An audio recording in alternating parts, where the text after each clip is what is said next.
Hey guys, welcome back to Sad Dad. My name's Dave Abkary and I am a comedian out of Fresno, California, and this is a podcast where I sit down with my fellow funny friends, my fellow comedians, and we talk about dads. Hi. How's your week been? I did some cool stuff this week. I actually got to host a show I was pretty excited about at Strummers on Saturday. It was an all-ladies show. Performed with a bunch of people you've heard on this podcast before. Tanya Salzer and Carmen Gefkin. Oh, and Tosh Martin. Tosh Martin from a few episodes back, the double feature episode, finally released his Gengar concept album, and he actually opened up the show with some of his music, and it was fucking cool. It was really cool. I'll put a link to his, he released it on SoundCloud, so in the show notes if you want to check it out. We talked about it in that episode and what it was. So go back and listen to that if you're interested to see what it's all about. Listen to him talk about it, but more importantly, listen to his music. It's good. It's really good. So yeah, I did that on Saturday. We had a couple of fun shows. Sunday with Saul Trujillo out of Northern California, and then Rick Wood, another past guest, was up doing the show Sunday night. We actually were running 2 shows that night. So it's been a fun week. And then I've been hanging out with Kyle Clark all week long and doing a show tonight with Aaron Weaver, who's another past guest, and Tom Goss is coming up. This is a fun week, you guys. I'm having a good time.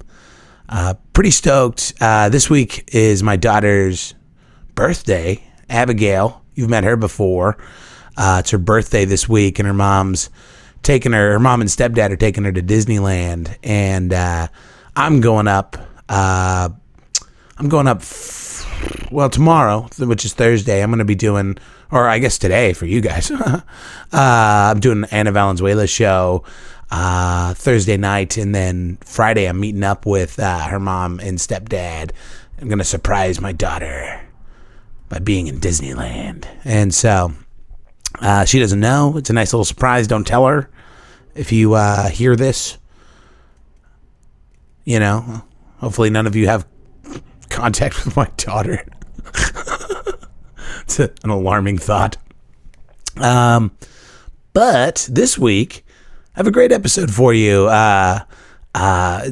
His name is Liam Womack. He's a very funny comedian here out of the Fresno scene, and Liam, he took a break from, we talk about it in this episode, he took a little break from comedy right as I was really starting to get into it. He was getting out of it, and we didn't meet each other for like a year and a half. And then he kind of showed up, and I had heard about him, and he had heard about me, and we weren't really sure what to make of each other, I think, initially. And then we just became like best friends. We started meeting at shows, and he's just a raging ball of neurosis, and I love it. He's so funny, and I think you guys are really gonna like him. He asked to be on the show a while back, and I was real excited to have him on, and we finally made it work with our schedules, and so he came over, and we had a great chat, and real interesting, real funny guy, and I don't know what else to say about him. I think you're going to learn a lot about him. I love him to death, and I think he will too. So let's just jump into it, huh? Yeah? All right. Guys, Liam Womack.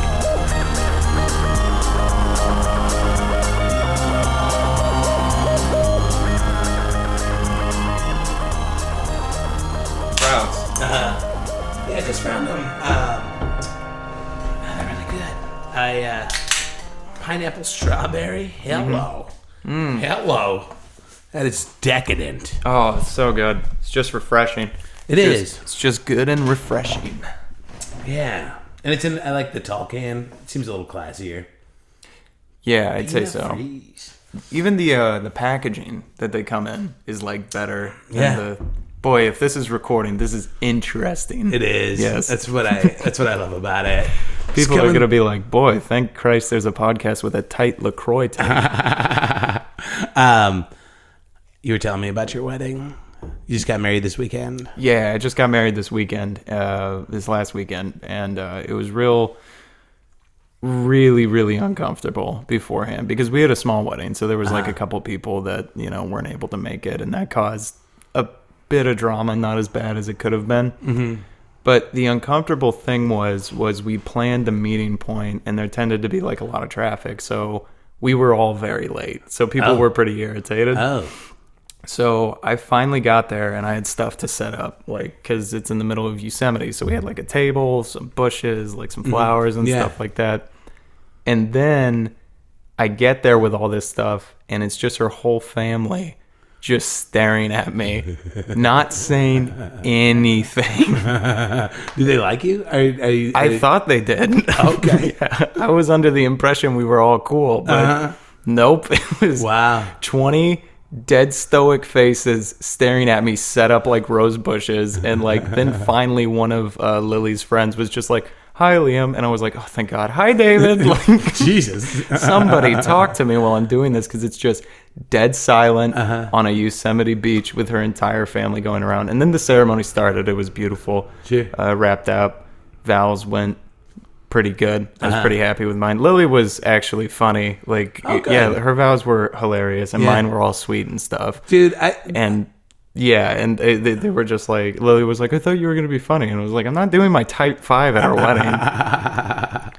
Dude, it's the significant others of comedians that I feel like are the real heroes of the comedy scene. I'd say so. They have to put up with so much bullshit. Like Lily, there's Diana, that's Josh Chase's girlfriend, and Ryan's girlfriend. I'm like, why do you guys come out to these things? Like, I would like.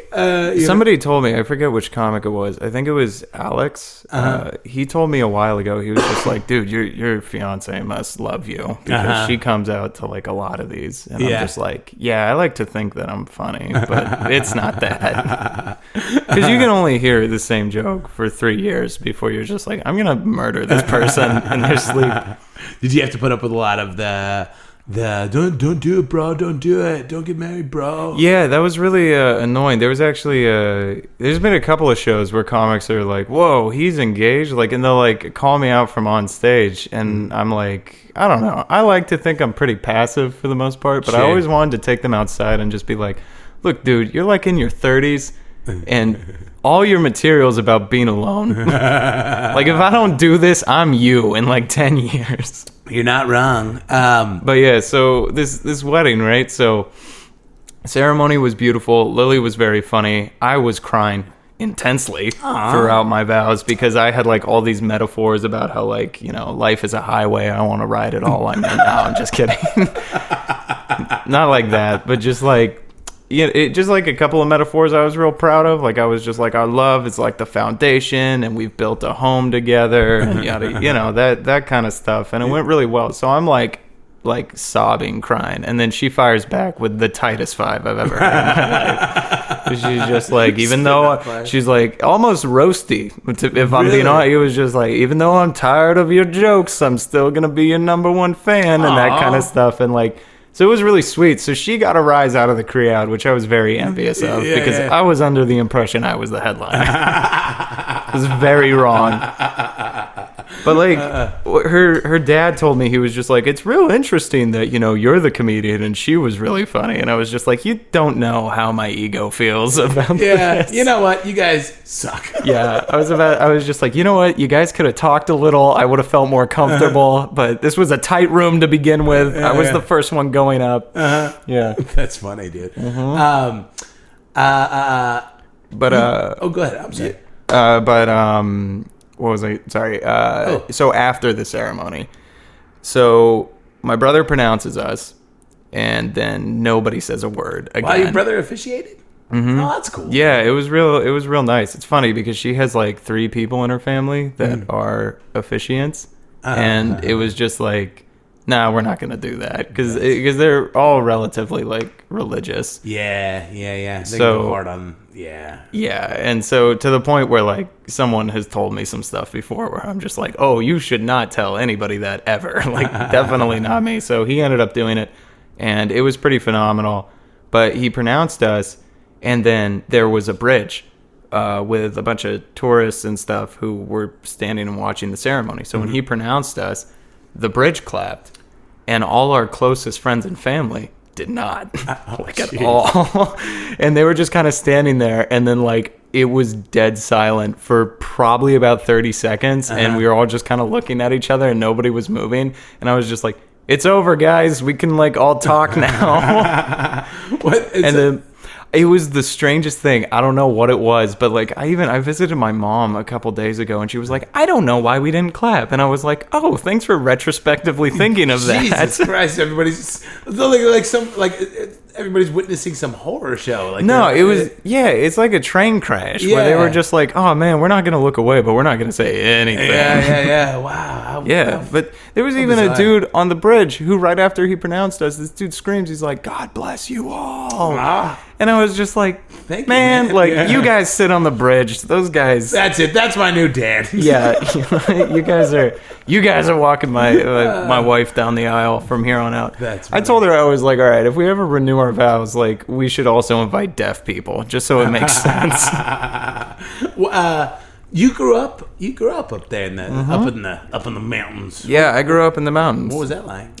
It was a lot of nothing to do. There's literally nothing to do. I've done 2 comedy shows in Oakhurst, and people always ask, they're just like, how do comedy shows like sell out in Oakhurst so fast? And I'm like, because there's nothing. Yeah. Like you give people an outlet for entertainment up there, and they are for sure gonna go. Dude, I know we've talked about it before, but that old theater, the Golden Chain. Yeah. It's a fucking lit ass theater, dude. Oh It's no, so dude, cool. that place is like their mecca, and like the people that perform there are like, you know, like the Jim Carreys, the Tom Cruise, the this and that. Like they get recognized on the street. They're That's like, you funny. were in that production and yada yada whatever bullshit no one actually cares about outside of this town. Yeah, my buddy Landon, I think his grandma owned that. I think she passed away recently. I don't know. It's a big deal. Yeah, I don't know who owns it now, but yeah, she was well to do up there, I guess. Oh, sorry, that's my phone. I'll silence that. Very It's nice. Hooked up to my the Golden Chain has like a bunch of history, and it's real nice. Basically,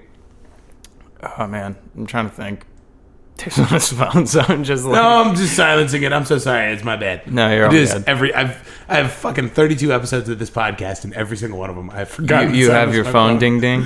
No, it's good. Yeah. Maybe it'll be like a thing, like a reoccurring segment. Yeah, You're like, boy, I can't wait until Dave's phone dings. I've developed some weird callbacks with this show. It's either that or just my microphone's fucking up. So yeah, Oh, well, it sounds great now. Yeah, it took me a while to like dial it in. I got this little H6 thing that's made my life so much easier. Yeah. I'm sorry. We were talking about growing up. We were talking about growing up in Oakhurst, yeah. But there's not a ton of stuff to do in Oakhurst or anything like that. So people come. I always tell this story whenever I go to Oakhurst, and I think it's hilarious. But there was this theater there. It's called the Met Cinema, and it went under because it wasn't making a lot of money. It's like a movie theater. A huge movie. Well, I mean, huge for Oakhurst. It's the smallest screens of any other movie theater. But it's just like a bunch of plasma screen TVs with like 6 chairs. No, it's a real small theater, but it's real quaint and nice. And it went under due to like financial stuff, and the town flipped because they had just lost the bowling alley the year before, and they were like, "We have nothing now. We have 2 grocery stores, a bunch of parking, and a whole lot of fucking nothing." So basically, the entire town protested to try and get somebody to buy this movie theater and invest in it, so they had something to do. And after 5 months of protesting, the Met was saved. Wow. Yeah, and it's still around today. But every time I go to Oakhurst, I tell people, I was like, you guys relive the shittiest Disney movie I've ever heard in my life. Well, like, I mean, it seems like it's like it wouldn't be closing if you guys went to it. You know what I mean? Like yeah, in the first place. Yeah, it's such a weird, like, backwards democracy. Yeah, it was just real strange that people cared so much. Like, people were dressing up in costumes, like Batman and stuff, which, you know, Oakhurst is like an old town, so costumes have been outlawed for a long time. No, it's just a weird, funky place. The only thing that you can really do there, like, consistently is go hiking and drugs. And that's literally, that's all anybody does up there. Yeah. Well, that, and then people bitch about the state of our democracy and stuff, which is really great. Do you get a lot? Yeah, do you get a lot of like libertarian type folks up that direction? I wouldn't say libertarian. The political climate in Oakhurst is phenomenal because you get the hippies that move up there from Yosemite. Yeah, right. And they're the people that are mountain people, and they're kind of like tuned out. And the double, that old video, the double rainbow guy? Yeah. That dude's from Yosemite. No, shit. That video was shot right outside of Yosemite. For the listening audience, to help you understand what Oakhurst is kind of like the last real city you pass through before you get to Yosemite. Yeah. So it's a weird mix of like middle of nowhere with like a lot of like Chinese tourists passing through. Yeah, definitely. It's actually here's the most accurate description of Oakhurst I could come up with. It's the town from Footloose. That outlaw dancing. That's what Oakhurst is. It's just a nightmare of different it's like beautiful nature, but also a ton of Confederate flags. Oh man, we're so tolerant. Let's hang out in nature, and we kind of maybe hate black people. Like, it's just, you get the extremes, and that's what I was saying about the political climate at Oakhurst. So you get the hippy dippy people who are right outside, and they're like one with nature, and and then you get the people who are like just like so intensely triggered by like, let's say like the left or leftism or anything like that. And so like, this is the dad podcast. My dad is both of those. That's fun. And it's the weirdest thing I've ever experienced in my life, because growing up, I had a hippie dad. He had a long Jesus beard. He had long hair, which if you can imagine it on my face is the Christian version of Jesus. Just a white dude with long hair and a beard. And he was just so hippie. He wouldn't let my brother, like my older brother, he protected him from like, I don't know, like gluten before it was cool. Like, it just very like, oh, we're gonna eat eggs and like nothing, and like that kind of just real healthy type of person. Go up to Yosemite every year. Oh man, nature's so beautiful. It really brings out the spirits, and that's the dad I grew up knowing. Sure. I moved out. The last election happened. I don't know what the fuck happened to this dude. Your dad? Yeah, no, he's got like the white all Democrats are monsters haircut. Whoa. And like, and just like he flipped so fast to the point where my mom, my brother, and I are just like, wow, this is like the most intense change in a person we've ever seen. Because he used to be really like, oh yeah, love and accept people, everything like that. And then I work with kids with autism, right? So I was telling him about it, and he's like, they got to be putting something in the water because those rates are increasing. Jesus. Biggest difference in politics I've ever seen a person go through, because I've changed my mind on a couple of things. Sure, I'll hear new grow. Yeah, like, I'll hear new information, and I'll be like, to do like a full 180 that fast. No, it's like nothing he used to believe. Yeah, well, and so, but I'm still I still want to talk a little about you. Like, so you're growing up in Oakhurst. Is it? I mean, obviously it's a small town. Are you still like friends with all of those, people you went to high school with? We're and like all that? Facebook friends, but like, I don't know. I think I'm at that age where everybody this age doesn't really care, and everybody's still trying to like figure out what they're doing. Yeah. Early 20s that's exactly what you do in your early 20s. Yeah. And so it's so funny for like Facebook interactions. Like, I have so many older friends that I talk to for the most part, but like anybody that I graduated with, we'll talk maybe once every 6 months, and we won't even catch up. It'll just be like, are you still alive? Yep. How about you? And that old... Doing meth? No?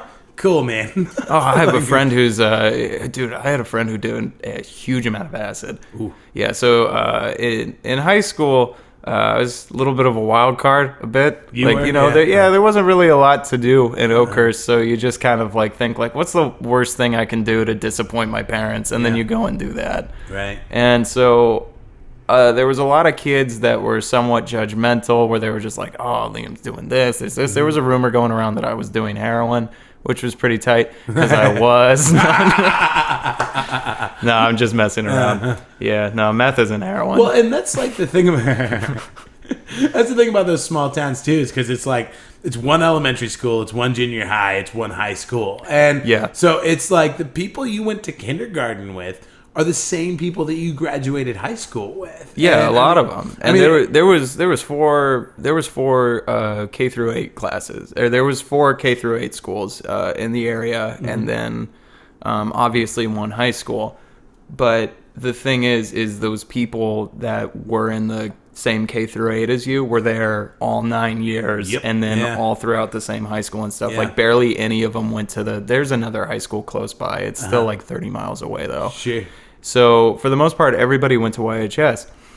But there's not a ton to do there, and they don't give you like a lot of outlets. So it's so funny because like drama starts like really fast. Oh, sure. Yeah. So like it could just be like, say you're in a relationship with someone or something like that, and all of a sudden you see her like just talking to another person. By the end of the day, they're having problems. Oh, they broke up. She's cheating on Dave. Stuff like that. And so that was a bit of a nightmare anyway, because people didn't really have a lot to do. But I kind of fell in with a super fun, basically just like a druggy crowd, I guess. And so I had a good bit of fun near the end of it, kind of when I stopped caring and didn't really let anything like affect me too much. But once I graduated, I was just like, all right, I'm not smoking weed anymore. I'm not doing anything else. Like I might have a couple drinks, but that's it. And I still haven't done anything in like 5 years now. Oh, good for you. But the people that were like, oh, Liam's on heroin, he's ruining his life, we're gonna see him in the streets of Oakhurst in like 5 years, all of them love acid like a lot. like too much, I'd say. And for you in the midst of all of this, where does like comedy come in? I mean, did you grow up watching a lot of comedy, or? Yeah, I liked George Lopez a lot as a kid. I was a super big fan of George Lopez, and then I remember the first time I saw Anthony Jeselnik, I was just like, wow, that's super cool. Like I want to do that. Like he just seemed so calm, so chill. He was getting a big reaction from the crowd, and so I thought about doing theater anyway, so I had gotten into theater, and the only things that I was actually good at, because I wasn't good at singing. I had done a couple musicals at the time, and they were all terrible. I remember when I auditioned for one of the musicals, and they're like, how do you feel about playing dishware? And I was like, do I sing? And they're like, barely. And I was like, that sounds great. Give me that fucking I was right now. Yeah, I was a champagne glass. And I have the joke that like a champagne glass, I was also filled with alcohol, which is 100% true. I was nervous to sing, man, so I had to warm them up. But basically, getting involved in that, I realized the only like thing that I actually shined at was I was kind of fast a little bit, like in improv, and they'd give us scripts, and some of them would be funny, and they were just little 3-minute. I forget what you even call them anymore, but just little quips of a scene. They would give us scenes that were about 3 minutes long, and they were real funny. Well, they weren't funny. I mean, like it was cool because I could use like the words, and normally I would do well like doing that. So I was just like, oh, I might be kind of funny.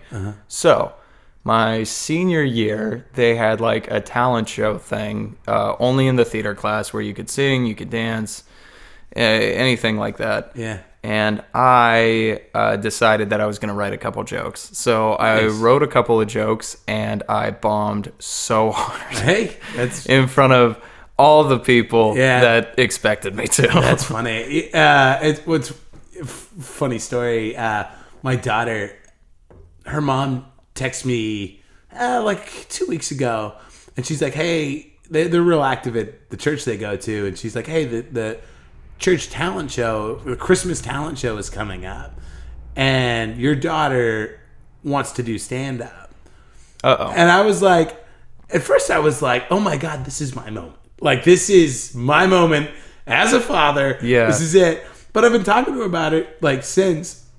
And I'm like, hey, we gotta like sit down, start writing some material. We gotta get your, we gotta get you a tight Christmas vibe, you know? Yeah. And she's like, oh, I'm just gonna go up there and just read them. And I'm like, is that what you think I do? Like, yeah. Like, do you think, like, oh no, she like has no idea like how any of this. Yeah, it was like touching, and then it was like, oh, you think the thing that I do is just very easy. Yeah, it's very easy, and so yeah, it was one of those things that just quickly turned on its head. I'm not gonna lie, I thought the ending of that story was gonna be much worse. I thought you were gonna say, so I sit down with my daughter and we start writing jokes, and she is just not funny. Well, there's a little bit of that too, but she's getting there. Man, yeah, no, you got to practice for a while. It was funny because when I first started doing stand up, other than when I bombed in high school, the first show I did, murdered. The second show I did, bombed. The third show I did, murdered. The fourth show I did, murdered. And then for like 6 months, I just bombed. I just ate it for like, so the first month I was telling the story. There's a story about the grocery store woman. That was the only thing that I ever used to say on stage, was just that story. Yeah. And then I get off, and, you know, once in a while it would hit real hard. But once I was like, oh, I'm going to go off and just start writing my own jokes. Oh, no. Dude, it took a long time. Well, and I mean, I don't know how you feel about this. I feel like bombing early is a good thing. Like, I mean, learning how to bomb is a skill in and of itself. And like learning how to like recover from that, because I've seen guys that have gone up, you know, and they kill it like their first month. They don't have a bad set, not even one time. Yeah. And then they hit that first rough set, and then they're done. And they're like deer in the headlights, like that kind of thing. And then you never see them again. Yeah, bombing. Excuse me. Hot. That was a good one. Yeah. You give me this water, this bubbly, delicious water, like LaCroix. That's like delicious, but it is like taking what is it? One of those antacid things. So I got a lot of gas coming out of me. Yeah. Hey, you're welcome. You guys can't smell this room, but boy, let me tell you. But yeah, that's kind of what I was real happy about getting into comedy, was because I ate shit for a really long time, and like it was kind of, it made the days that would go well feeling even better. And I realized this when I thought I was killing it like a year ago. Like looking back, I was just like, oh, I was not killing it at all. Like I thought I was like at the top of my game like a year ago, and then I took all that time off because of my job, and I get back into it, and now I'm looking back and I was just like, no, I was just telling the same shitty jokes and they just get mixed reactions. Well, you definitely, I mean, just since you've been back, just in that window, I've seen a lot of progress out of you, and I don't know if maybe you feel like you're feeling like a little bit better about life, and that's maybe that's making it worse, dude. Is it? Yeah, no, it sucks. If I'm depressed, I'm so happy you brought this up, because if I'm like fucked up depressed, like to where I don't want to go to bed, and somehow I end up at a show, murder every time, 100% of the time, because it's just like, I don't know, I feel like I sell it better, and when I actually feel that way. But dude, I've had days where I'm like so happy, and I'm just like, oh man, walking on sunshine, right? And I'll sit down and That write a joke, and I'll be like, this is the funniest thing ever, and I'll read it later, and I'm like, I'm a piece of shit, this is terrible. Like, where does that because I mean, it's like this with most comedians. A lot of us are, especially in my case, like I'm just a big dumb exaggerated version of myself on stage. Yeah. But with you, there is some like dichotomy, like the Liam off stage, sweet, thoughtful, you know. And the Liam on stage shits on Dave. There's that, and then. But I mean, it's very different. So like, where do you feel like that kind of like? Do you feel like maybe that's more your true self, or do you think both Liams are the real? I think Liam? I have jokes that I think need a personality attached to it to be funny. Yeah. And so the depressed version of me that I tell on stage is not going to be as depressed as I actually am, because that's not funny. Yeah. But if I point out the things that like I feel are attached to depression that are very funny. Like, you know, I have the bit about how if you could go back in time, what would you do? And it was like, I would 100% kill myself. And they were just like, I was talking more about stocks and bonds and that kind of stuff. That's one of the funny sides of depression that I like selling. Yeah. I don't feel that way, like, ever. I feel like when I actually do feel bummed out or sad or anything like that, it's to a point where nothing is funny. Yeah. But I'll write down how I feel, and when I have an upswing moment, I'll use all of that and craft it into material. Right. But that's not me normally on stage. It's the same thing where when I open up almost every show with "I'm nervous to be here because I think this is my surprise intervention." Right.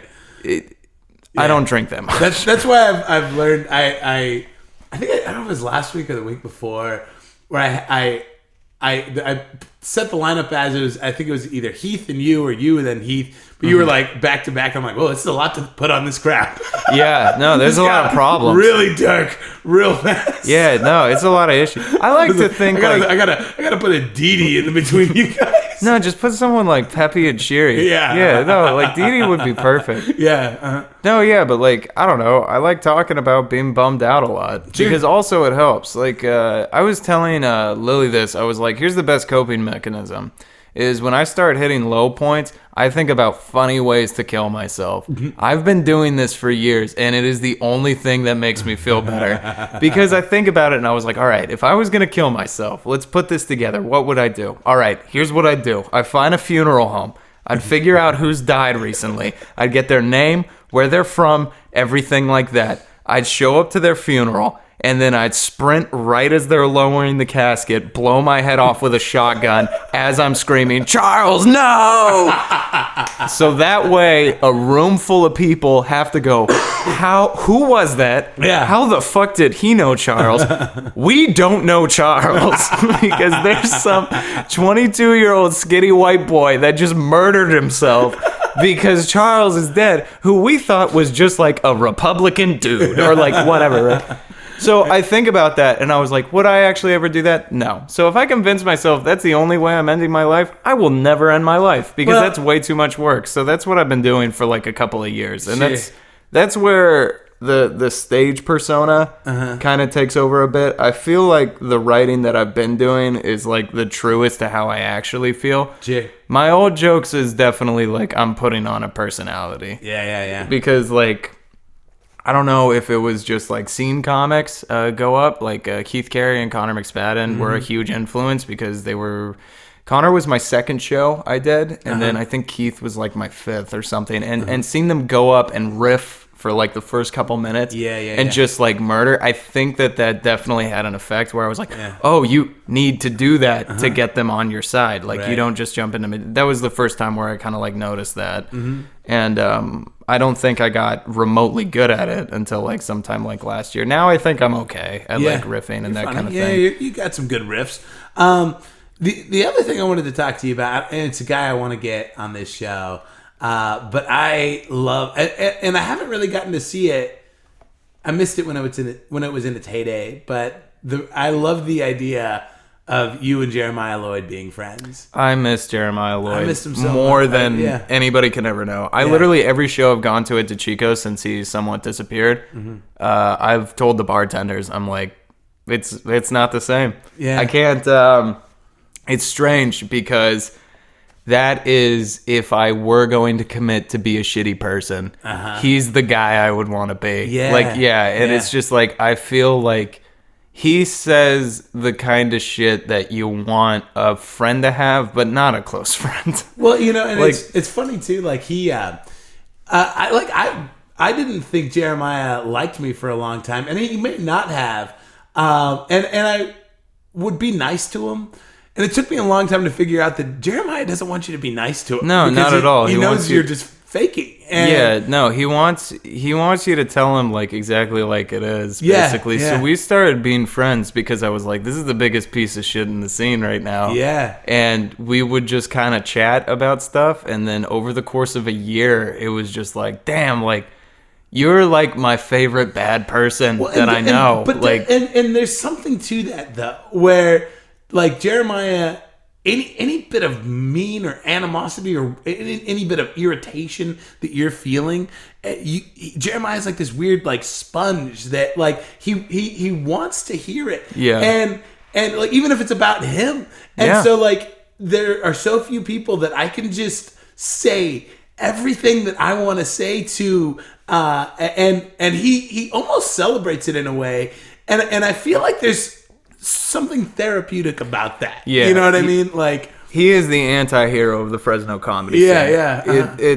He's the most likable asshole that you'll ever meet in your life. And I think more importantly, he's not judgmental of you feeling these things, even if they're about him, you know? No, he's the best. And like he doesn't like he'll take offense to like some stuff, but he internalizes like most of it. But the best times ever is when we started clicking and started like not really hitting the road. We'd do a couple shows in the Central Valley. But those car rides there, we would just talk about like the rudest, like most horrible stuff. And it felt good because my comedy isn't horrible. Like I'm not that vulgar. Honestly, if you look at his comedy in comparison to others, he's not a shock comic either. No, not at all. But for some reason, you put us two together in a car and it's like, boy, I raped a dead baby once. And let me tell you how it made me feel. And then he'd be like, it reminded me of that Doberman I had sex with, or whatever. It's actually you nailed his cadence right there. Yeah, and so like our back and forth was phenomenal, and so it felt good where it was just like we could go out to a show, and then for some reason every show that we did together, whether it was me before him or him before me, our material sunk really well together. So it didn't matter if you talked about alcoholism for 10 minutes. If I went up and did my alcoholism bit, they were just feeling, both of us, like every show that I did with Jeremiah, I always felt extremely lucky to have him go after or me go first, because it was always like a good show. Yeah, just gelled well together. We even talked about possibly putting out a CD like a year ago where it would be half of my material and half of his material. Yeah. And man, I want him to get back in. He actually came out a couple of Fridays ago. Yeah, I saw that. I was really mad. Yeah. Nobody told me. Oh, I'm sorry, man. It's okay. I think that wasn't the week you were getting married, was it? I think it was right before. It was the weekend before. But Jeremiah and I, and our relationship, Jeremiah and I, not me and my wife, the gay one. But like Jeremiah and I's relationship grew exponentially when we did the roast. I don't know if you've heard this story. I've asked you about it before, but yeah, go ahead. Yeah. This is one of my favorite things that has ever happened to me, because we were both booked on a roast and we kind of joked about turning on the host if we ended up at the end of it. It was a roast battle, so there was a bunch of comics. You had to go to the next round. Yeah. And so we figured there's no way. Like, we'd have to be put on opposite ends of the brackets. Like, like there's a lot of funny people in the competition. We didn't think it was going to happen. Yeah. Then the list came out, and we were in opposite ends. And I was like, all right, there's no way you're beating him. There's no way I'm beating him. But sure, like, let's try this out. Like, if we get there. First round goes, boom, I win. Next round goes, Jeremiah wins. Then the next one comes around, me, Jeremiah. Next one, me, Jeremiah. Like, and we were staring at each other, and I was like, I didn't write a single joke about you because I never thought this was going to happen. And he was just like, I didn't either. And I was like, do you want to do it? And he was just like, yeah, definitely. So they took a brief pause, and then they invited us on, and he said one thing to me, and I said one super dumb thing to him that was just like, kind of like, hey, you're actually a nice dude. This like, is the final. You guys have both like chopped your way to the center. Yeah, we have left comics bloodied and bruised in the corner, which I was not that mean before this at all. Like, I had been on like one or two roasts, and they had gone like okay, but this was the first one where it was like, man, like I'm actually writing like pretty brutal stuff. Yeah. So I was feeling relatively confident. So we come up with this idea that we're not going to roast each other. We're going to rip into the judges, right? Yeah. So we're sitting on stage, and I go, hey, Jeremiah. And he goes, what? And I was just like, you know what I'm really tired of? I'm tired of the two people on this fucking stage that haven't gotten shit all night, and they're just sitting there like, it's our show. We don't have to get made fun of or whatever. And he was just like, that pisses me off too, Liam. And we ripped them apart for about 5 minutes. Fuck yes. Just and tearing the judges up. And, yeah. And then one of the judges just goes, I guess Jeremiah won that round. and then we got to split the cash. But it was awesome. One of the closest that I've been to a comic after that, because it was just like, we committed. And dude, the audience loved it. Like they were laughing so hard at the stuff that we were saying. It's a bummer I missed the heyday of that friendship. And, it was so good. It was even in the beginning when I got back into it, like at the like 6 months ago or something. Mm-hmm.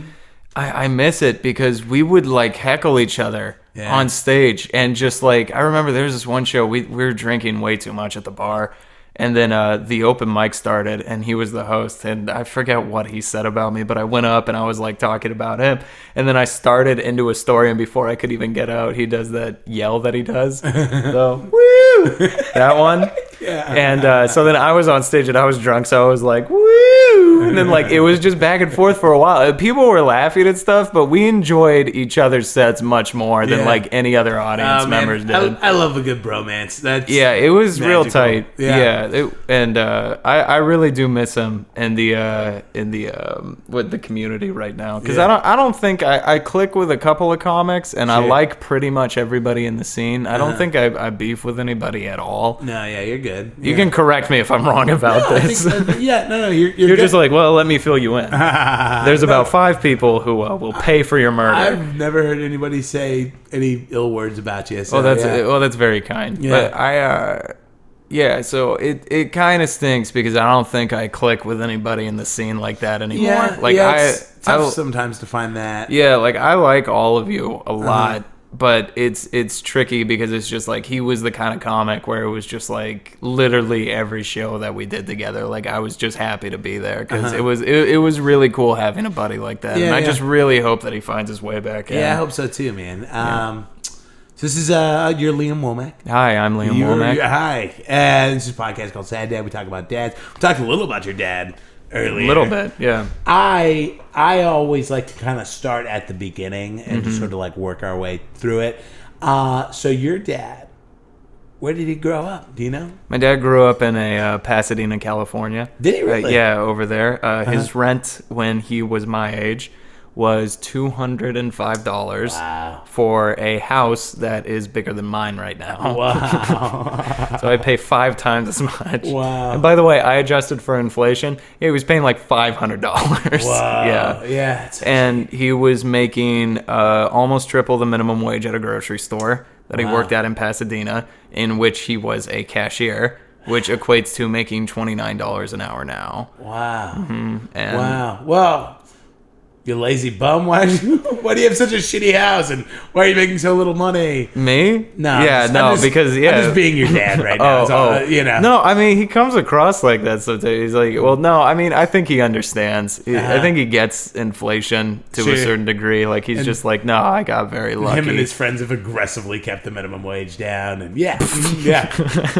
know. Hey, we're talking about past Dennis, not modern Dennis. Oh, that's right. Yeah, but this dude got very, very lucky because the people that he worked for the most part, liked him a lot. And so they would cut him certain deals. So he ended up getting promoted to a receiver, which I think he ended up making boku bucks. Wow. Just so you know, when I was at my old job, I used to oversee 5 departments, including receiving, and I made $21.50 an hour. Ugh.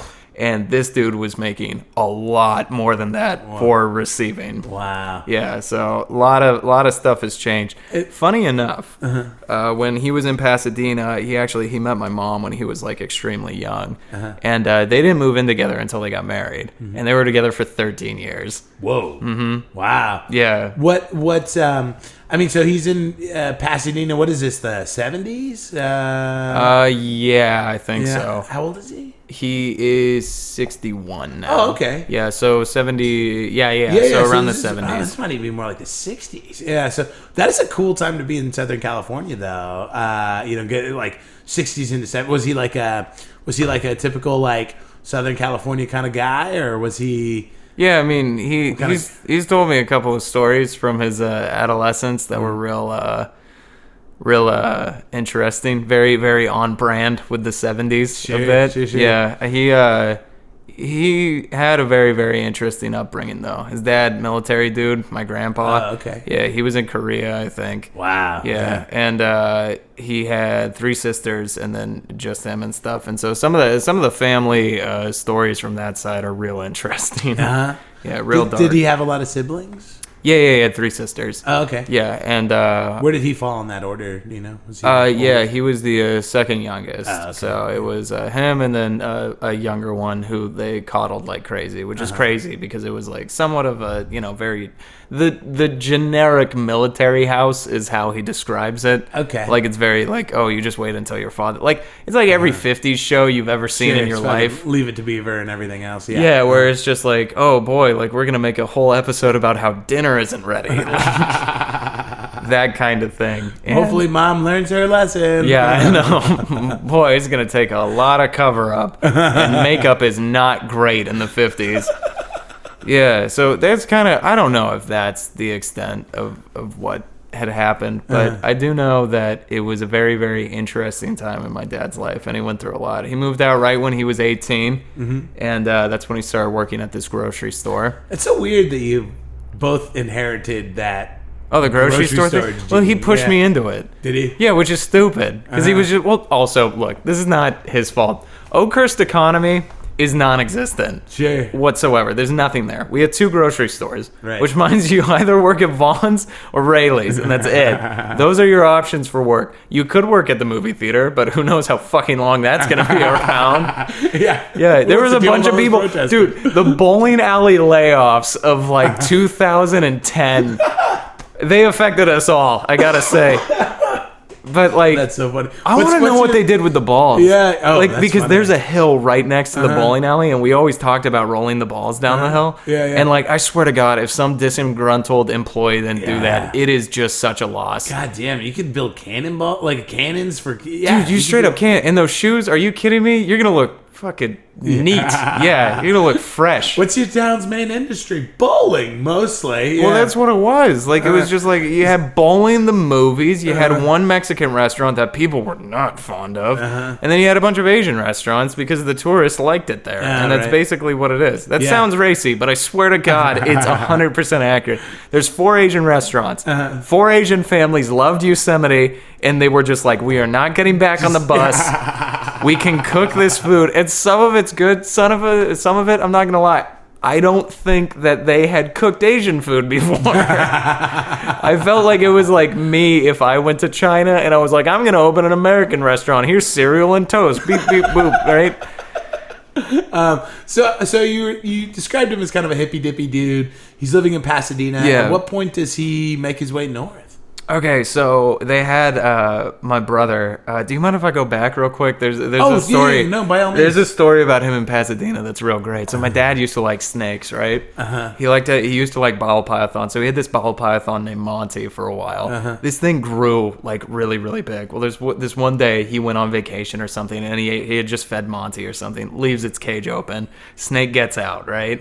So he comes back from vacation. He's all relaxed and everything. I think he went on a cruise with my mom or something. He checks it and he goes, uh-oh, there's like a whole ass live snake just like chilling that hasn't been fed for a week, and I have no idea where it is. So he ends up going down to his living room, and there's a staircase that he had, which, by the way, my dad had a house with a staircase by the time he was like my age. Yeah. Anyway, I'm just thinking about the economy and stuff. No, I'm just kidding. So he ends up looking at the staircase, and there's a crack, and he goes, there's no fucking way that this is the snake. And so he just like looks through the crack, and sure enough, there's like an 8-foot long ball python just like sitting under the stairs just chilling.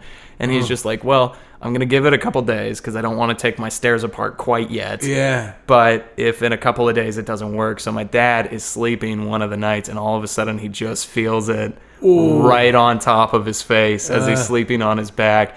And he's just like dead still, and then it goes away, and the next morning he looks under the stairs and it's still there.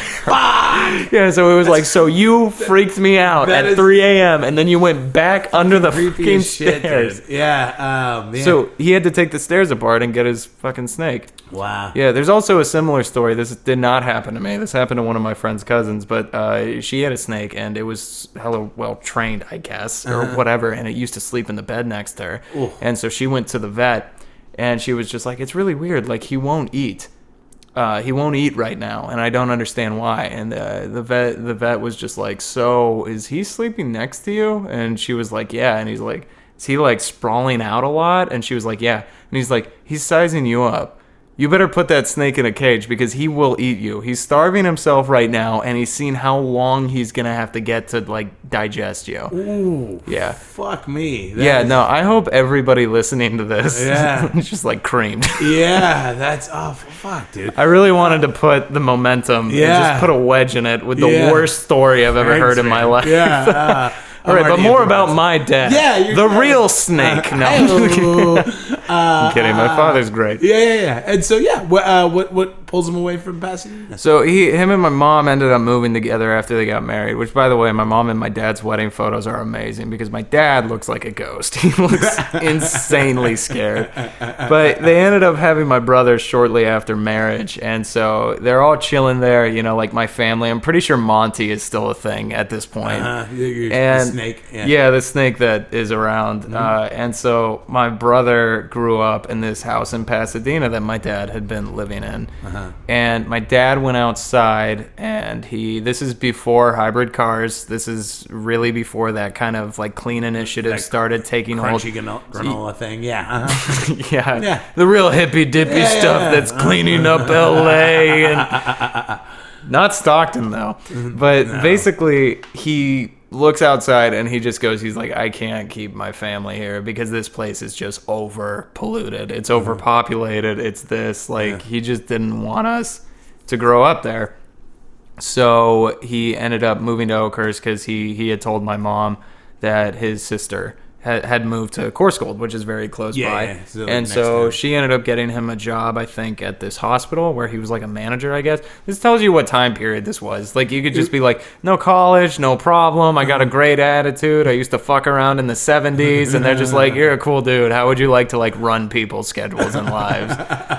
So my dad gets this job at a hospital, right? And he's apparently doing a great job. But this is the only one who can corroborate his story is him. So I don't know. But he is building our house in Oakhurst. Like, they paid to actually build the house, which, by the way, they told me the cost of the massive house that I grew up in, it's retarded. 20 years ago. It's super low. Wow. Yeah, and so they build this house, and my dad is kind of living with his sister, and he'd take the train to see my mom and my brother because they were still in LA. Yeah. And then finally, once the house was done, my dad pulled my mom out of LA, which he did not want to do because I've made jokes about this, but it's 100% true. My family is Hispanic. My mom's side is super tight. Your generic Hispanic family where everybody's really close. Yeah. So she had a tough time getting pulled out of that, but my dad kind of just like was like, fuck it, it's the mountains. Like, come on. Come on, babe, you don't really need your family. Babe. Yeah. I'm your family now. Yeah, right. Yeah, I'm your dad. So weird talking about my father. Yeah. Yikes. So anyway, so they ended up pulling out of the mountains. My brother was 3 at this point. A year later, they had me.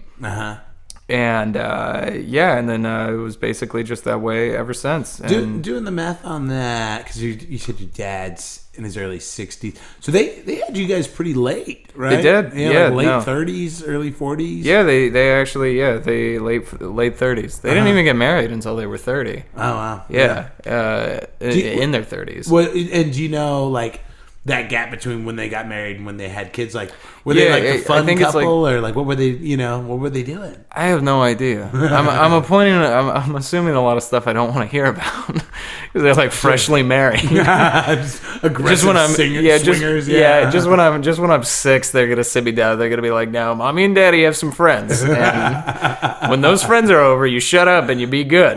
Don't kill the sexual energy." Just something I do have to say about this podcast. I feel a really tight, good sexual energy. It's the candles.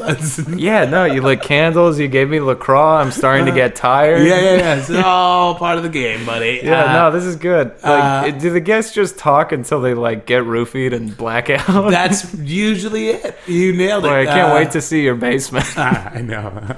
I'm just... Yeah, and so you guys are living up there. You're doing the mountain life thing. Yeah, we're doing the mountain life. Did your mom eventually like adjust? Yeah, or? she adjusted. It took her a minute, but she did adjust after. My dad used to go to Yosemite with us. Like, this is when weekends were still around, and so like he used to take all of us up to the weekends. In fact, my dad supported my entire family until I was 16. I think my mom didn't get a job or anything like that. There was no need. He was making decent enough money. Yeah. And he ended up transferring from the hospital to a local business in Oakers, which is like the only place you can actually get it, like a decent paying job. So he got very lucky on that front too. Yeah.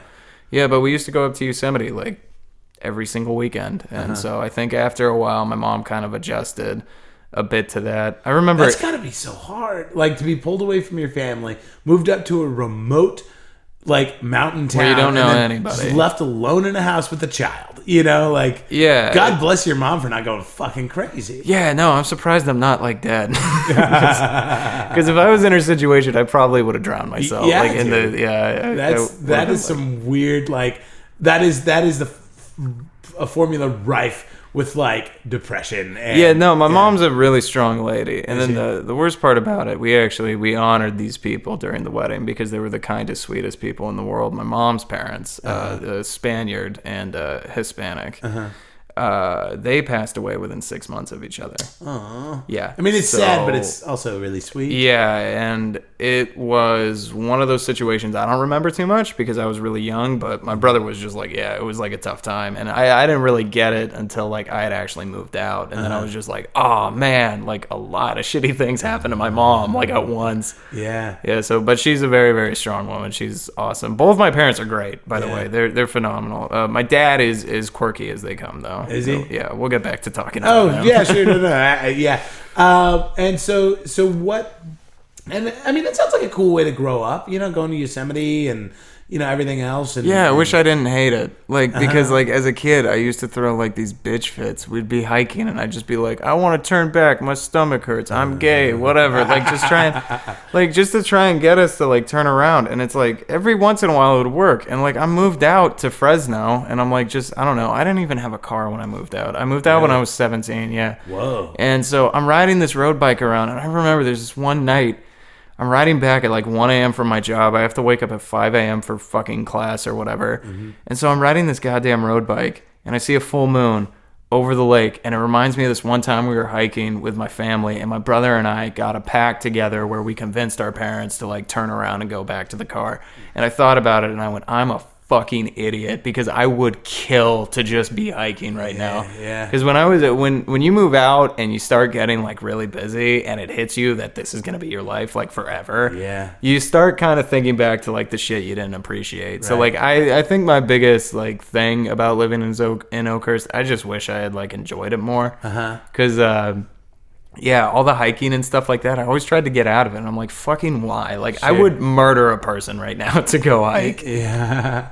And growing up, what was your relationship like with your dad? I mean, was he real involved or was he? Yeah, he was real involved. He was tight as hell. We used to go on 3 camping trips a year. And a lot of them would be backpacking. So we'd hike straight. Those I enjoyed. I appreciated those a lot. But we'd hike like 10 miles out into the middle of nowhere with like tents on our back and like a little bit of food and that kind of stuff, some fishing poles, and we'd be there for like a couple of days. Yeah. And so we were really, really, really close. And then high school started and I started being a piece of shit. And that's when my dad started getting quirky. I think dealing with 2 kids going to high school may have changed him a little bit because you have this like, I think that growing up with me and my brother was relatively easy for them for the most part. But the minute that we started hitting like teenage years, we became like the shittiest. Just like, man, nobody fucking loves me. Like I have a pop collar and that's not cool anymore. Like, yeah. And it's just like, I'm going to wear glasses like all the time because I smoke some shitty ass weed. And it's going to be super obvious that I'm high, but I don't care because, and then you're getting fucking spanked at 15 and you're just like, all right, this is not weird. cool. This is weak shit, dude. This is some psychosexual. I remember the first time my dad took me out to a restaurant and he asked me, I think I was 15, and he was just like, have you ever smoked weed? Like, and he just asked it just right out of the barrel. Really? And I was just like, like, yeah, a little bit. And he was just like, all right. And then we never talked about it again, like, at all. Yeah. And so he was just real, like, I don't know. I think he's really down to earth in the sense that, like, he's not, like, he was a little strict. My parents were a little strict. They were ultra strict about, like, school. My brother and I used to joke about this. They used to compare us to our neighbors' kids because they were, like, honor roll students, and they were the same exact age. They had an older brother that was 4 years older, and then their kid was my age. And they used to be like, oh, well, you know, I'm going to call them the Smiths, but it's not their name. Yeah. But it's just like, oh, well, you know, the Smiths kids, they got an honor roll. Boy, let me tell you, Bobby there is a phenomenal goalie. Why do you miss the ball when you swing at it? Like, that kind of, and, like, we grew up with that. They were just trying to get us to fucking read, really. Like, they just didn't want to have a couple of kids that ended up in the Oakhurst Park. That's funny. So, but that kind of weird with the balance of, like, strictness, but also, like, I think they did a really good job raising us because they were good. Like, a little strict. But the balance was when you would actually talk to them about shit that was bothering you. Like, if there was a girl at school I was, like, obsessed with or whatever, I'd, like, talk to my dad, and he'd be, like, really down to earth. But if you actually sat down and talked to him, but if you just, like, mentioned it on the fly when they were already pissed off at you, they're like, go fuck yourself. You don't have depression. What did they think of you getting into comedy? They were support. Okay. Air quotes. They were supportive in the sense that I think they thought it was going to be like a phase type thing where they were just like, oh, yeah, you've always been kind of funny, like that kind of thing. Yeah. But when it came down to it, I think they realized that it was actually like something that might be a part of my life forever when I got booked at the Tower Theater. I did a Tower Theater show, and then at that moment, I think they realized they were just like, oh, shit. Like, this is actually... this is a real thing. Yeah, so now, after like a couple of years, I feel like they're like a lot more supportive. I felt like before they were just kind of like, oh, this is going to burn out, and you're going to do this. And my dad would always be like, oh, well, don't commit to it too hard, because there's no money in that. And I'm like, I'm very aware. But also, Dennis, there's no money fucking anywhere. I've tried to make a lot of money for a long time, and I have never done that. And then this is a part of the show. Well, first, do you have any like parting thoughts on your dad? Anything that you feel like you haven't said yet that you want to say? I feel like I was gonna ask you about a dad anecdote, but I want to make sure. Yeah. Well, my father is kind of one of those. I don't know. He's just one of those white dudes. Like, when you think of a white guy, he's that white dude.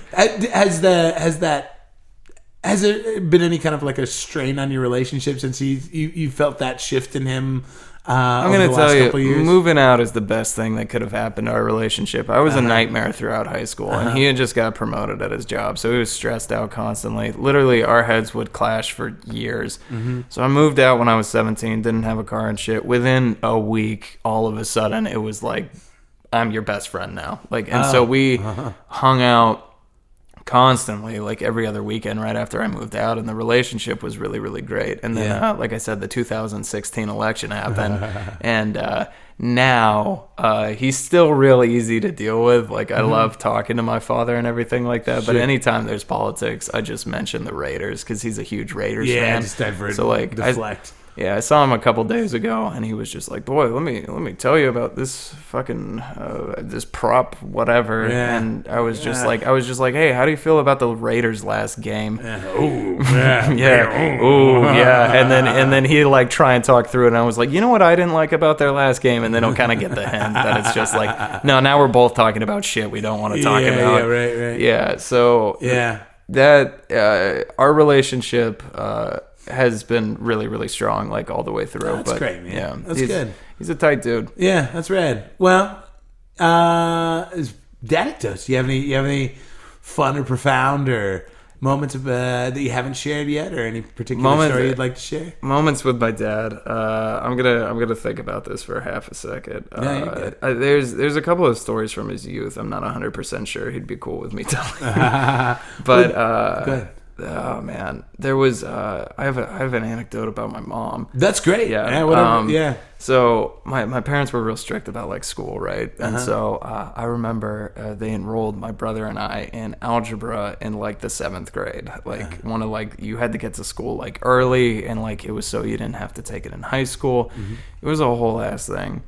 And my brother got it first, and I remember he was struggling like a lot with the math and stuff. And my mom, I don't know what happened. And so this is the best out of context thing I've ever seen in my life. I'm like in the 4th grade, and my brother is at his desk sobbing, crying over this algebra sheet, and my mom is just sitting in the corner like yelling, like red-faced. And I remember I saw that, and I went, "Oh, I'll leave you to it." Just like, and I did, but I've always wondered what the fuck happened in there. Like, I was like, is it that bad? And I was terrified of any algebra classes I could have ever had. I do have a dad anecdote. Oh, cool. I just thought of one. Yeah. This is amazing. This is the funniest thing that my father has ever said. I did my first show, my only show in Oakhurst, actually, to date, with I think it was Phil Medina or something like that. I don't know why they booked me on it. I think Nick Sapaglia was just like, "You're from there, go." So I was like, all right. This is a phenomenal show. Amazing. I went way over time. The crowd was great. Like I said, entertainment. The people of Oakhurst, they flock in masses. So my dad's there, right? And he calls me right before the show, and he was just like, "Look, I have some coworkers that are going. So if you could avoid talking about certain things that I've told you or really me on stage, I would just really appreciate it." And I was just like, yeah, I get it. So I went up and I did my set, and then I think I was doing like 20 minutes or something. I was supposed to do 7, but they were like, just keep going. So I was like, all right, definitely. So I get to the last joke, and I wrote it right before I went up, but I said verbatim, so my dad calls me right before the show, and he told me, don't talk about this and this and this, because I had some coworkers, and I get that. But look, really what I just want to say is I appreciate my dad. So I'm gonna close the show out with this one. The very first time my father molested me. So I thought that was funny. My dad stood up and went, "You're going to have to finish your drink for this." Yeah, so I said, the very first time my father molested me. My dad stands up and he goes, "I thought you were too young to remember." Oh, shit. Like a fucking boss. I have never been thrown off that hard. Have you ever been outed that you were molested in front of 70 people? Like, that you all know? Coworkers, I was just like, holy shit, Dennis. I was like, that is the funniest thing I have probably heard anybody say ever. Because I thought it was going to be like, hey, like in your face. And he threw that shit right back. And I guess if there's any listeners confused, you were not molested. No, I was not molested. My dad has a phenomenal sense of humor. What it is. That's it's just, amazing. In Oakhurst, we know everybody there. So, they all knew it was a joke. It was just the idea that my dad had called me and was like, "Oh, you shouldn't talk about me because of this." So and then, funny, man. Yeah. And that's so great. That moment, I think I've actually talked about that on stage before after it happened, because that is just so That is a fucking beautiful brilliant to me. moment. Yes. Like, that is funnier than anything that I've written in 3 years, is just like immediately snapping back with that within seconds. It's not like he waited and he went, "Oh, I have an idea." It wasn't like he had time. It was just like, people were laughing so hard, and he stands up and goes, hey, I thought he was too young to remember. Like, he wanted to quiet people down to know my shame.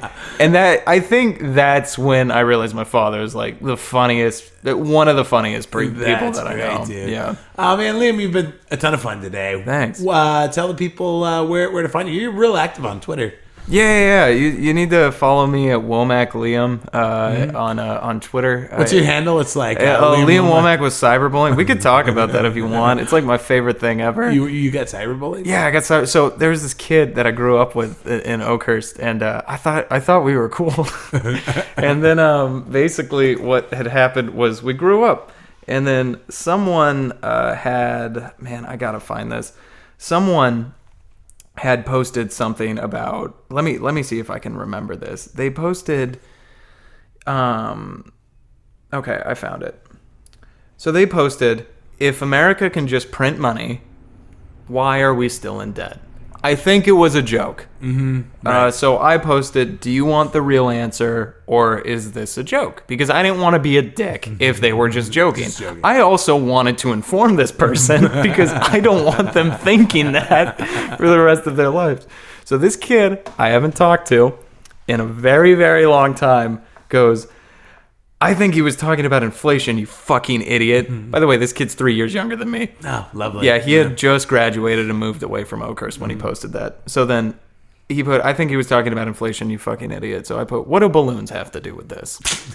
Because I wanted to break up the tension. I felt like he might have a problem. And then he posted, I'm tired of you inbred Oakhurstians plaguing this world. Kill yourself or fucking kill yourself. Your choice, at Liam Womack. He wanted to make sure it was for me. Yeah. Thanks, you buddy. wouldn't want anybody else from Oakhurst reading that and thinking it was them. So I put, what is inbred? Is that like wheat or grain? And then he put, you are not funny, never have been, and never will be, so please quite while you're ahead instead of quit, because typos. Yes. I know you think you're trolling me, but you're not. You're just desperate, bro. Oh, yeah, man. Well, I'm on a podcast now, like a year after this has happened, and I'm still talking to you. So I think I'm actually the best at trolling this. I created a fucking website over this kid. Oh, that's fun. So anyway, so I put, I'm not trolling you, I'm deflecting, I have no fucking idea what your problem with comedy is subjective. Most people on the receiving end don't like it. Trust me, I've been doing this for a long time. Also, I can't quite while I'm ahead. And then he messages me for the first time in like 5 years, and he puts, yo, I just don't like you. That's my problem. It's something about your face, man. That and your attitude. Your deflection ain't working, bro, and you ain't shit. I want you to know it. And this is my favorite part. And obviously, I meant to write quit. I don't know why there was an E in there. Oh, he's mad about a typo. That's the thing that's really sticking in his crowd. Yeah, no, he's just, obviously I meant to write quit. Anyway, so that's him. That's a screenshot of what he looks like. What a nerd bomber. So what I proceeded to do was post all these snapshots on Twitter because I thought it was hilarious. And I put like, I got cyberbullied at 21 years old. I got cyberbullied while having a full-time job and being engaged. Ha ha ha ha. And then people respond to it really quickly. So I was just like, man, I'm going to take this further. So I changed my Twitter handle to Liam Womack got cyberbullied. And then I put up a banner, and then I started a Stop Cyberbullying Political Action Committee.com, which there's actually a link in there. Good for you. Yeah, man. it links That's to great. a whole thing. And I raised... I think I raised $37 because of it, because the only thing that I was posting for the longest time was like, this might be happening to somebody that you know or follow, like, you know, stuff like that. And so the story gets a little better at this point. So I post all of this. Come on, where's Joel? Oh, I almost said his name. That would have been fun. Well, actually, if you follow me on Twitter, you'll see his name. So anyway, so basically what had happened was I kind of messaged him back, and it really didn't make like a whole lot of sense. Like it just wasn't adding up. So he calls me a joke, and I was just like, I thought I wasn't funny. Why are you calling me a joke? You just, you know, real stupid stuff like that. And then I changed my entire Twitter page. I created a website. I actually like tried to register for a real political action committee. What I ended up doing was just linking to it. Raised actually a good bit of money. Donated myself, and then took screenshots of it. And then I went through and I deleted pretty much everybody I was following at the time, and I only followed like anti-cyberbullying pages, and then I donated to like a couple of people's campaigns that had taken a stance on it. Yeah. Which I actually found out that was like Melania Trump's biggest thing was cyberbullying. Sort of her thing. Yeah. And then at that point I was like, you can just walk away from the computer. But so anyway, so here's what I did. So I changed the banner, I changed everything, I started a website, there's screenshots of all these messages, just something like that. So what I did was, he has a closed Twitter account. So what I did after all of this is I asked to follow him, so he would have to see it. Yes. It took about a month, but on December 31st, 2017. The best end to a year I think I've ever had in my life. He sends me a screenshot of at Liam Womack got cyberbullied. And then the link to the website. Yes. Wow. And he put, you trying to cyberbully me back? I didn't know that's what you wanted to do. I'm sorry, little N-word, because I'm not saying this. I'm not 12. If you want to get this offended, then I was doing something right. LOL. Fuck out of here with all this nonsense. So then I put, wait until you see the t-shirts I made. And it's his face, and it just says, please stop cyberbullying. And I put, and it's good because I took a picture from the last time we talked in person, which was this 6th grade. So it's a picture that I had from a basketball photo when we played on this, not the same team, but we played for the same school. Yeah. And so I put, this is my favorite thing of the whole thing, and I'll wrap it up after this, but I put, I also appreciate that because of your mean messages, I've raised over $30 to the Anti-Cyberbullying Political Action Committee. Also, I've marked you down as not attending the Anti-Cyberbullying Walkathon. But since you have reached out, and you're more than welcome to come, it's in February, and all the proceeds go to a victim of cyberbullying. And then that was pretty much it. Yeah, that's fun. And he basically, it ended with a death threat. So that's how you know that it's going real well. So he basically told me he doesn't even live in Oakhurst. I think he thinks that I still do. But he basically told me, he was just like, if I ever am visiting Oakhurst, he wanted to make it very apparent he didn't live there. He's like, if I'm ever visiting, because I'm way too good to live there, obviously, with all my money and vacations that I take to Oakhurst, California. And it's like, dude, you're from there. I love the meticulous nature in which you've like thought about this and like really rolled this whole thing around. Well, no, I mean, I'm still like, look, I was bullied in person, and I gotta say, I wish I would have just like seen it as a joke. Sure. The whole time. I wish as I was a kid, as I was just like, oh boy, Mr. like kid who's an inch bigger than me doesn't like me. What am I gonna do? Right. Like, because when you belittle people like that, it's absolutely powerless. Yeah. You take a beating, it's the easiest thing you'll ever do to your life. But if you let stuff like mentally affect you, that's when it gets really difficult. My mom worked at the school that I went to for 9 years. Wow. I know what I'm talking about here.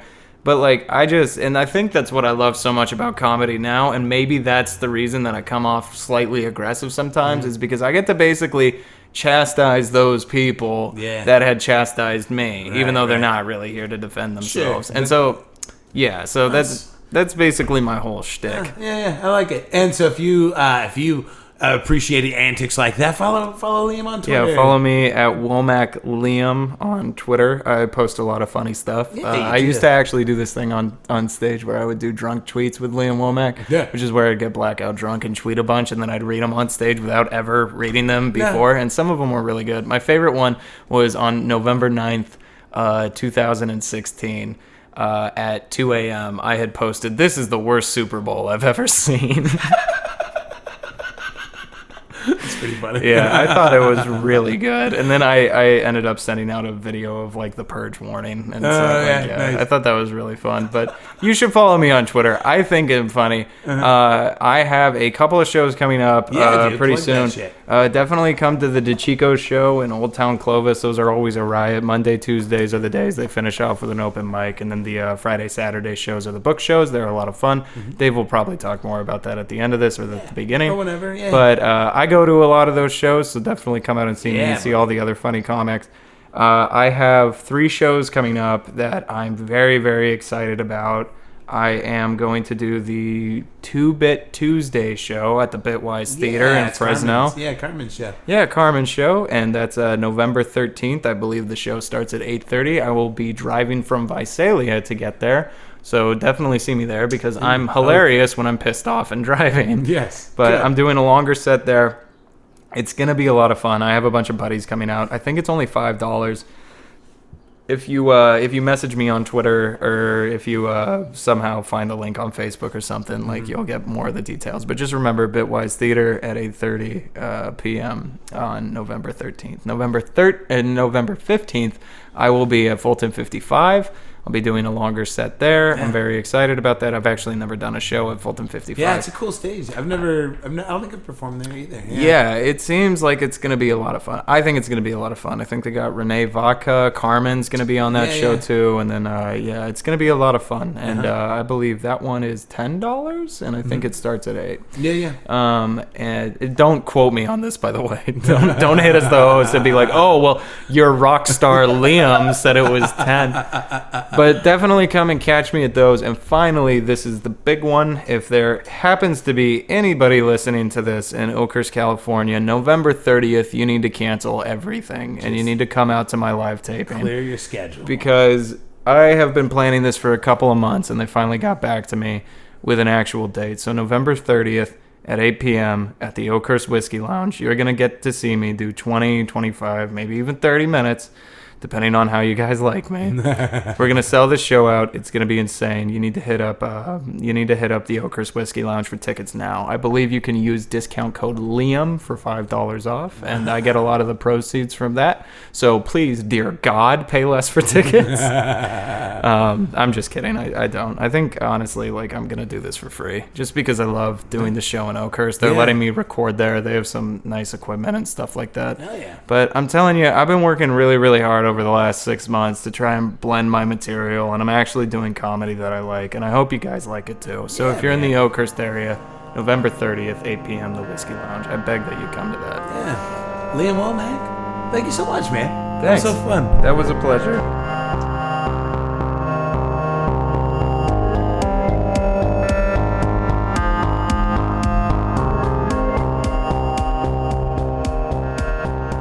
Liam Womack, everybody. He's great, right?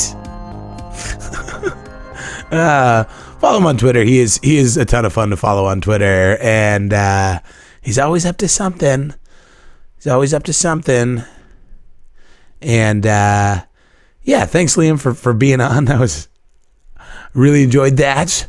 Just a couple of housekeeping things. You know, I like to do it at the end of the show. I'm sure most of you guys probably tune out at this point. Once you hear the music, it's kind of, I do that too. Like, I like when shows have like music cues, so you can kind of like skip the intros and stuff. You kind of know when and where. Maybe I'm only doing myself a disservice by having those musical cues, because you're like, okay, the show's over. Dave's going to be caught talking, but who cares? But yeah, just a couple of things. If you guys have any anecdotes you want to send to me, I'll read them on air. And you can send those to saddadpodcast@gmail.com. And I forgot to check iTunes. But yeah, if you guys, the best thing you can do for me, it's totally free. It just takes a little bit of your time. You might have to figure out what your iTunes login is, which always sucks. But if you could leave a rating and review on iTunes, that'd be great. Or really any, I know a lot of people listen on Stitcher and stuff. You can leave it on Stitcher too. But a rating and review would be great. I'll read your review over the air, even if it's a bad one. I mean, I might make fun of you if it's a bad one, but I'll read it. Let's be fair on both sides of this thing, huh? And hang on, I'm pulling it up right now. This is bad radio. This is bad podcasting. Let's see. Yeah, we're doing I'm recording this Wednesday. This is Wednesday that I'm recording this. And we're trying a little experiment tonight. We're starting a new show at a really cool venue called Barmageddon. I talked a little bit about it last week. And let's see. Oh, I'm pulling this up right now. And so, yeah, we have Aaron Weaver coming out to pop the show off for us. So excited to have Aaron out. We haven't had him out since, God, I think it was like April. I think April was the last time Aaron was up. So it'll be good to hang out with him. He's so funny. And if you're in the area, come check that out. Come out to Barmageddon on a Wednesday. Next Wednesday, November 14th, we have Ramsey Badawi coming out, another past Sad Dad guest, and real excited to have him out because it's been a while for Ramsey, too. Can't remember the last time we had Ramsey out. And so check that out, and then come to all my shows. Come to five nights a week in the greater Fresno Clovis area. We're doing shows Sunday nights at Grog's in Clovis, Willow and Knees, and then old DeChico's Old Town Clovis, Monday, Tuesday, and Friday, Saturday Like I said, this Friday, Saturday, we got Tommy Goss is going to be up. Next week, I'll have an episode of Sad Dad I'm excited for you to listen to with Kyle Clark, who's he's a good buddy and somebody I really look up to in comedy. And like I said, this week I've had a ton of fun hanging out with him. And he's staying at my house tonight. Doing our shows, and then I'm staying at his house tomorrow night, and so down in LA. So next week, tune in next week. It's going to be a blast. He and I had an amazing conversation. His dad's a really dynamic and interesting dude, and Kyle's a dynamic and interesting dude, and it's a fun episode. And that'll do it. I think the Sad Dad Patreon, if you feel like you want to support the show financially, it's great. If you just want to email me and say hi, Sad Dad Podcast again, saddadpodcast at gmail.com. And I think that's it, you guys. So I'm going to Disneyland. I'm super stoked. I haven't been in a couple of years. I'll let you know how that goes. I think it's hard to have a bad time at Disneyland, right? I don't know. Anyway, that's it, you guys. Love ya. Adios.